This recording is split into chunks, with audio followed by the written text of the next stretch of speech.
Hello everybody, welcome to another Valheim video. I'm here with my friends, the Chard, and today we're going to be teaching you how to make custom locations in Valheim that are fully vanilla compatible. These are things that you can add to the world generation so they're populated throughout the world for you to find or your players. For example, this is an ocean shard fortress with a bunch of other mechanics, and it's fully compatible with vanilla. But your locations don't need to be violent shard fortress abominations. Here is the bank that's available on Enigma Mode. This is the floor trader's headquarters. And the idea is that there's these verger basically running this business, and they toss stuff into portals when you order it to ship it to you. As you can see, there are plenty of things that you could do with custom locations in Valheim. So we're going to learn how you can save some blueprints using Infinity Hammer, and then how you can use those blueprints as locations and distribute them throughout the world. Let's start from the very beginning.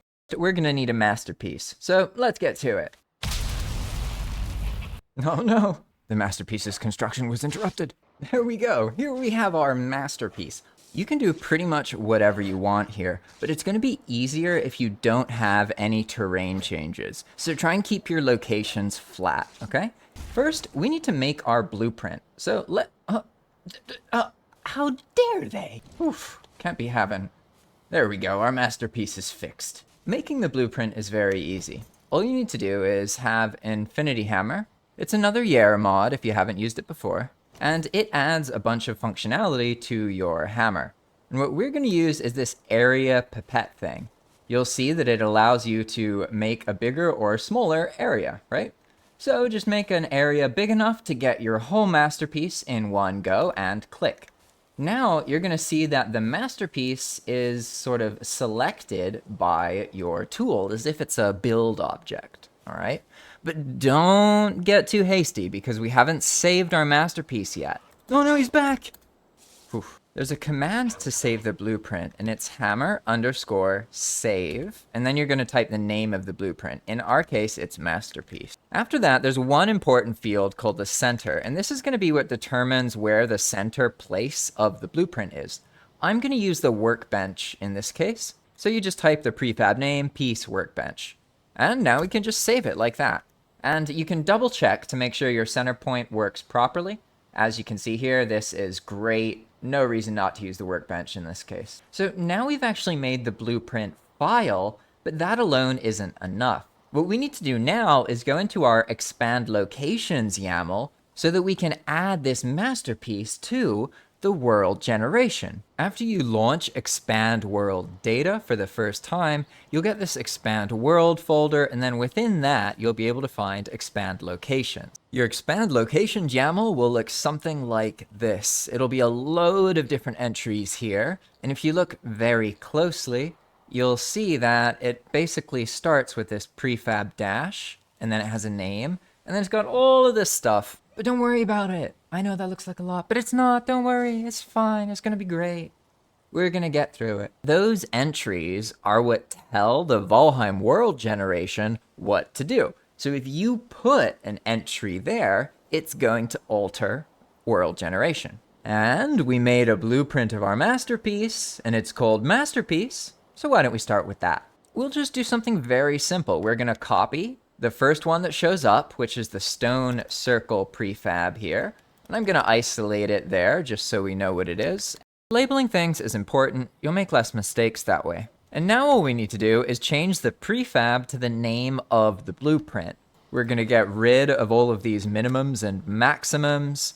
Here we are. This is our basic entry. So now we can save. But our work isn't quite done because we made the blueprint. We haven't put the blueprint in the right place yet. First things first, you need to find the blueprint that you created. And in doing this, you're going to encounter a problem. You see, normally, if you want to find your files, you can just go into settings here and then browse profile folder. And this would then open up the data files of the profile that you're currently in, but it's not there. And that's because blueprints actually get saved to your base Valheim directory, not to your R2 Modman profile. And this is done so that you can access the blueprints from whatever profile you use. This means that you're going to go into the directory that Valheim is installed in. There, you'll find a BepInEx folder, config, and plan build. And this is where you're going to find your actual blueprint file. You could open it up and take a look at it. All blueprint files are some contextual data at the top, and then a list of every piece. Nonetheless, we don't need to look at this. All we need to do is copy this file here, and now we're going to do what I showed you earlier. Go into your settings in the profile that you're playing on, and then go to Browse Profile Folder. This is going to bring up the config area for your current profile. So go into that, and then go into the Plan Build folder. If you're running on a server, then you need to paste the location into this Plan Build folder. But if you're running it locally, then you can just paste the location into the config folder. I generally just paste a copy of it in both places. That way it works in both situations. After you've put your blueprint files in the right place, make sure that you verify that you did add an entry for your blueprint and that you saved the locations file. And after you do all that, it's a good idea to just exit and then reload the game. Then you can just relaunch Valheim. And then you have two different options. At this point, because you've already set everything up, you could actually just make a new world, and then the locations would get put into the new world on generation. But let's do it the more time-consuming way by adding it to an existing world. At this point, we're in the world, and all of the files are in the correct places. So we're going to now use an upgrade world mod command called locations add. And then we're going to type the name of the location. In our case, it's masterpiece. After you press enter, you'll get a little confirmation here, and then you can just type start. You don't need to worry about this deleting anything because it's actually only going to put it in areas that don't have any player base items, okay? So as we can see, we have added 19 locations to the world. So let's try and find some. To find them, you can use another command called locations list. And then, the same as before, you just put the name in. In our case, it's masterpiece. As we can see, we have a bunch of masterpieces spawned in the meadows. So let's go to one that's further away. 1600 looks good. There we go. And here we have it. It's very simple. And the workbench also vanished. That's something to keep in mind. The piece you use as the center is going to vanish after it gets placed. Lesson learned. It's actually quite simple to get the locations to spawn in the world once you've made the blueprint files. That is assuming that you've set that entry up properly, because I just glanced over this earlier because I didn't want to confuse you. But now that we understand the basics, we need to make sure that you know how these work, because if you don't set these entries up properly, then nothing's going to happen. And it gets really frustrating, re-rolling the world over and over again just to see that none of your locations are showing up. So let's just completely forget about this masterpiece and then just take another location as an example.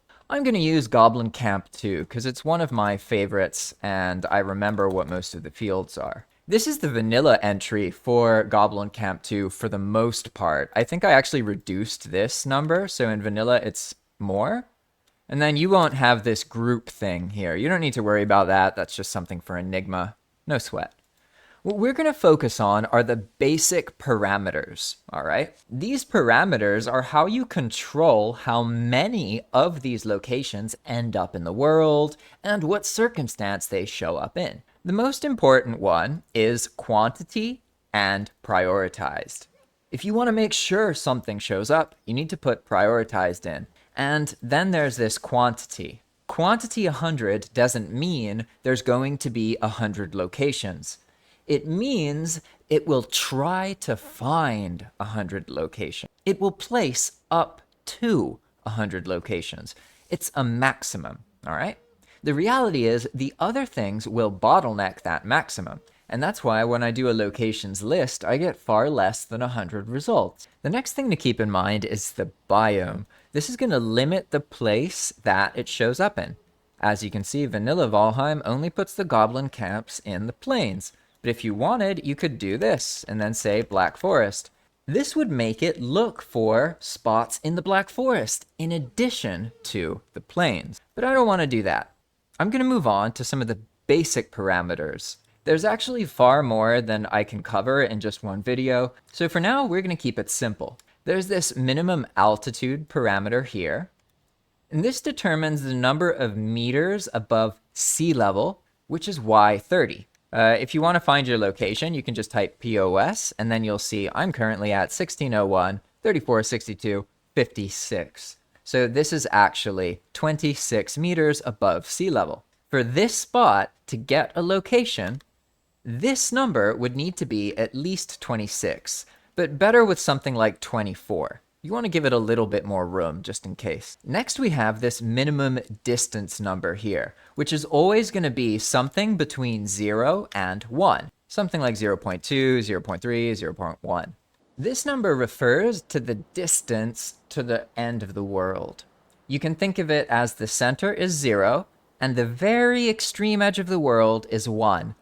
So here is 0.5, this is 0.25, and this would be 0.75. A minimum distance of 0.1 means that the goblin camps have to be at least 1,000 meters away from the center of the world. If we were to adjust this to 0.9, it would mean that goblin camps can only spawn at the extreme edges of the world, which would essentially get rid of them completely. And that's why it's important that you understand the basics of these parameters, because if you have even just one off by a little bit, it can completely stop your location from showing up where you expect it to be. That's why it's generally better to only use the parameters that you need. The next one that we'll look at is minimum distance from similar. This is a protection that helps prevent two locations of the same group or type from spawning right next to each other. Valheim in particular can be pretty laggy if you have a lot of combat and multiplayer, so this is particularly important for locations that have a lot of combat, like the Charred Fortress. You do not want two Charred Fortresses right next to each other. It makes a laggy experience. Instead, you want to make sure that each Charred Fortress is approximately 500 meters apart.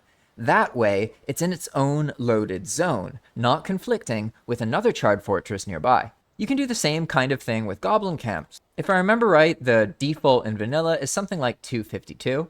So if you wanted more goblin camps close to each other, you could reduce this to like 100. Or you could do the opposite, make it like 1,000 to reduce the amount of goblin camps on the server. And I've found that this minimum distance from similar is one of the more effective ways to actually bottleneck how many locations will show up. It takes a couple tries, but you'll get the hang of it.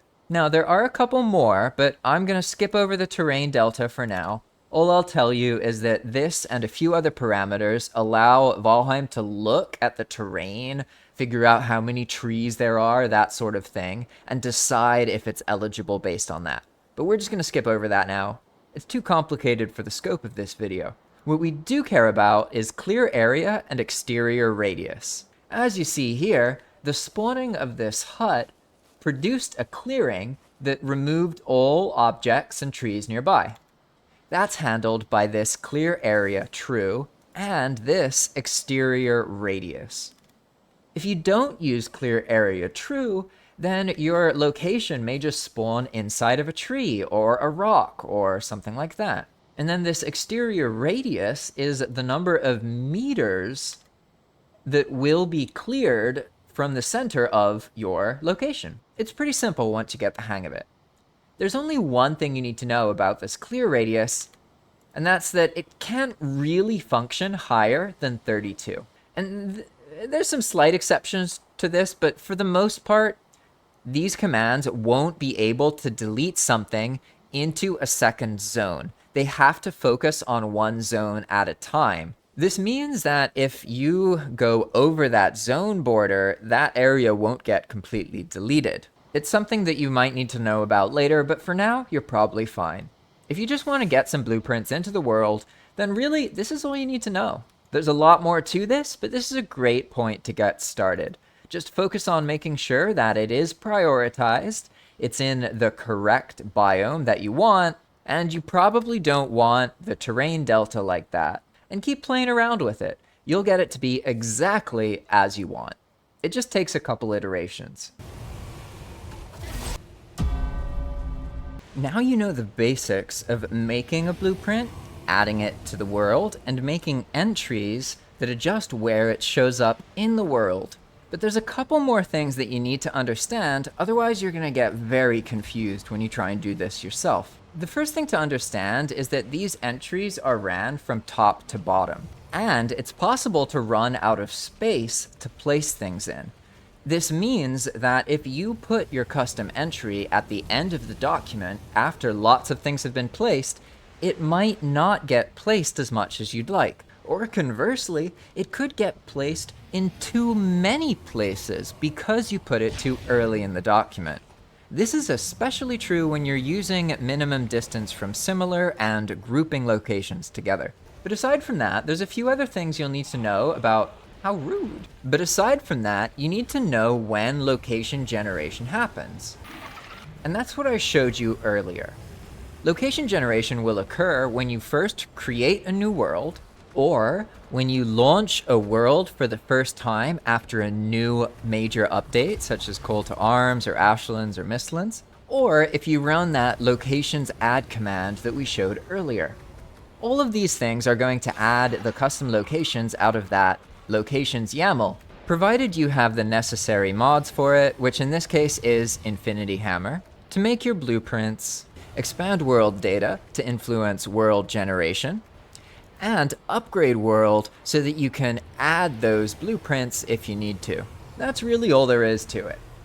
If you want to support my work, then consider renting your own dedicated Valheim server using my link, JP Valheim, at Zap Hosting. Alternatively, I also have a Patreon if you just want to throw me some money for a month or so. That's really awesome. It's made a big difference in my life that people have been willing to contribute, and it really helps me stay motivated, because let's just say a lot of this stuff is lots of hours.